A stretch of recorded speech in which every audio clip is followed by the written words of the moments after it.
بھائی نے دو سوال کیے، ایک تو یہ کہ اگر قنوت نازلہ میں جو دعائیں سنت سے ثابت ہیں اگر کسی کو وہ یاد نہ ہو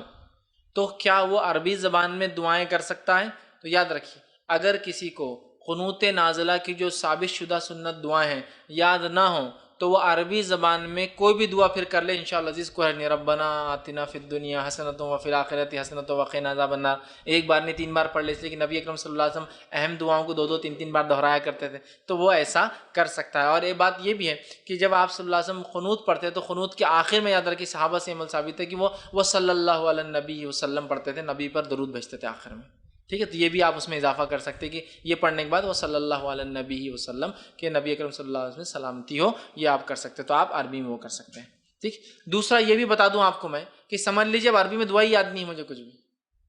تو آپ کیا کرو؟ تو آپ تہجد جب پڑھتے ہیں، تہجد کی نماز کے سجدے میں آپ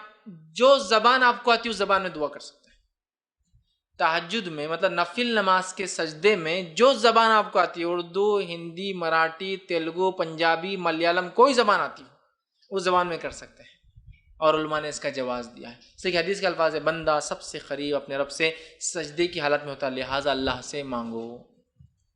اور عربی زبان کی کوئی خصوصیت نہیں ہے سوائے اس کے کہ آخری نبی عربی تھے اس لیے اللہ نے عربی میں قرآن اتارا، ورنہ